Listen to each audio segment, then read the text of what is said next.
Alright, let's take a closer look. As you can see, we have 5 plus 1 free. So we have 6 papers, size A4. This is Brustro's 100% cotton, cold pressed, artist range of papers. Quite good actually, made by creative hands. This is absolutely acid free, which is really good, and made in Italy, as they say. Alright, now let's begin.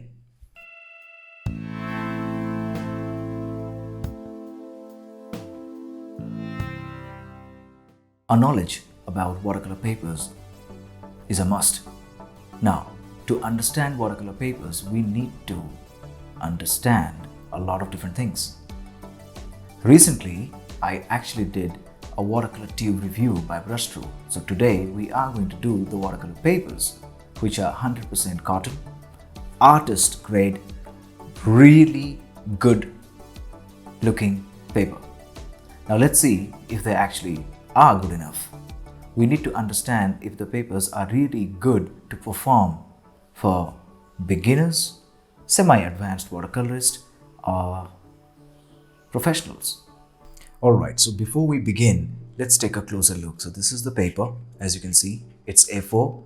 Now let's see the grains. As you can see, this is not exactly rough. It's quite smooth actually. And if I'm right, it can be actually used both ways. Look at that. Now that's awesome. Alright. Okay, let me try giving an example by comparing two different papers. Now I just made a 2 A5 size pieces of two different papers. This is Brustro and this is Chitrapat. Now this is another Indian brand, quite popular, and it's quite good. I use it regularly because this is really brilliant. So in terms of prices, this is slightly less and this is slightly pricey. As you can see, this is kind of thick handmade cotton paper, and this is quite refined 300 GSM cotton paper. This is just a little plus of 300. It's not exactly 300 GSM, maybe around 320 or 350 or 400, doesn't really matter. But the Brustro one is actually 300. So now what we are going to do is we are going to do a wet on wet test on both of them to see how this one observes and how this one observes. What I'm going to do is I'm going to do a wet and wet test like I said. So I'm just going to do a quick spray on both the papers. I am going to make them quite wet and damp.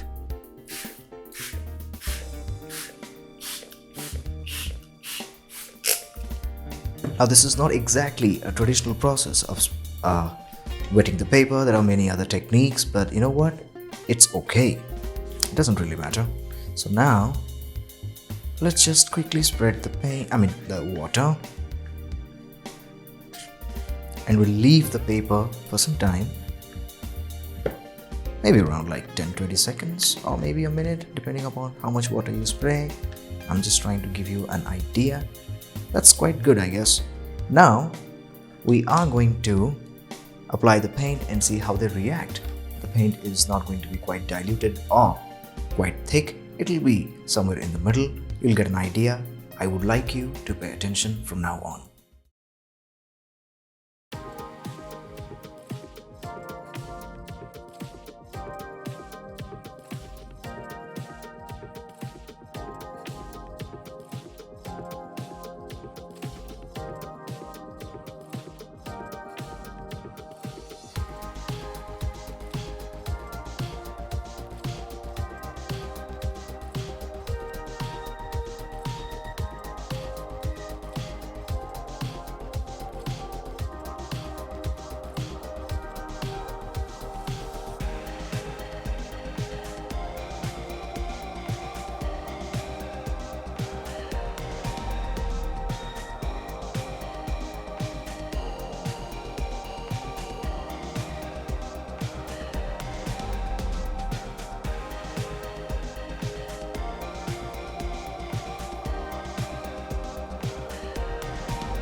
Alright, let's take a look.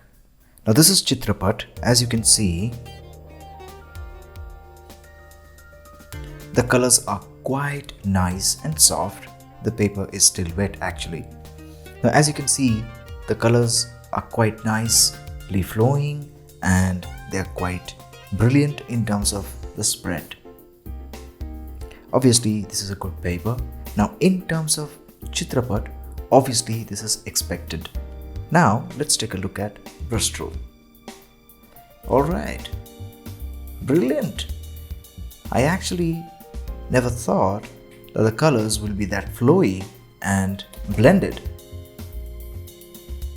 But they are. Let's take a look. They're spreading well, they're reacting pretty well to the paper, I must admit that.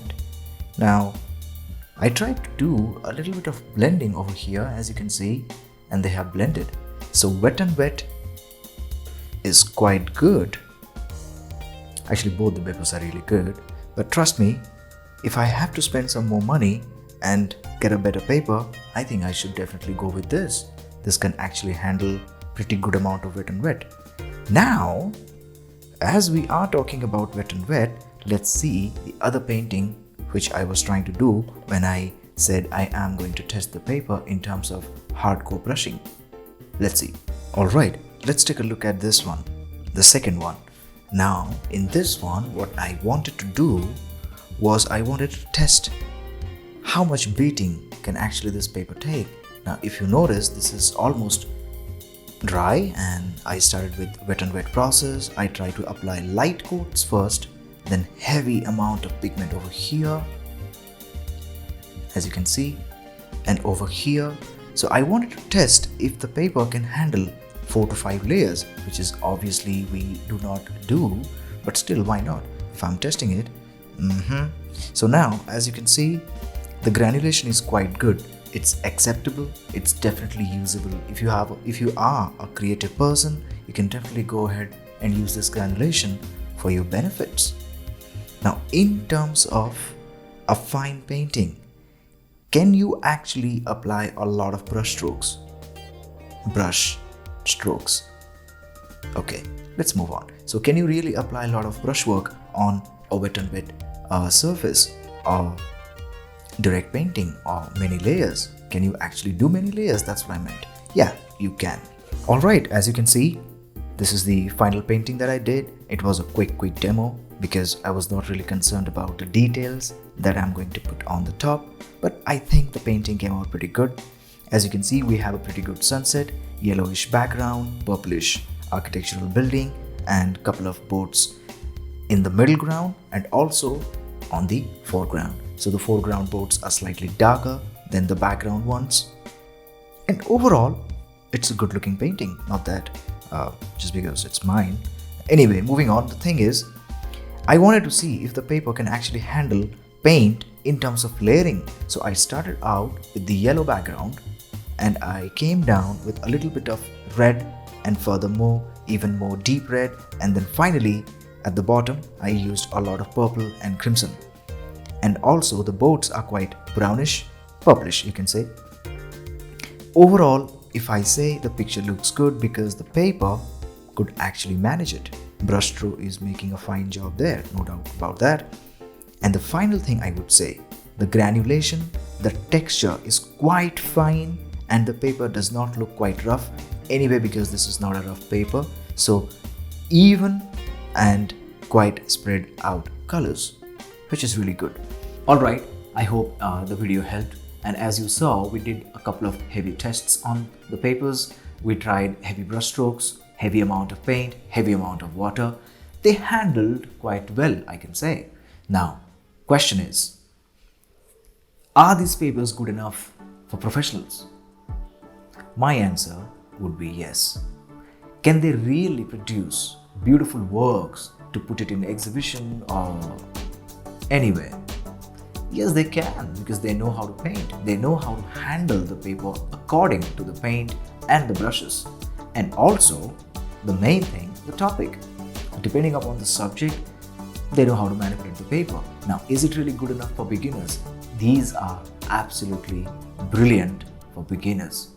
One more thing. These papers are not exactly costly and I cannot call them quite cheap. So they are in a medium range, which is affordable range. Now, if you buy them, you'll get good quality paper, which is 100% cotton, brilliant thing. And you can practice, explore, experiment a lot of different things. I personally use a lot of different papers like Chitrapat, which is quite Indian, and brilliant paper, heavy paper. It can handle a lot of water, paint and everything. I also use, one of my favorites would be Bauhaus paper. I also like Arches, but they are definitely a little costly. If you can afford them, go for them. Absolutely. If budget is a constraint, then I think Brustro watercolor papers are really fantastic. One thing which is quite clear, in this price range, we are actually getting a pretty good deal. Is it worthy? Is it good enough?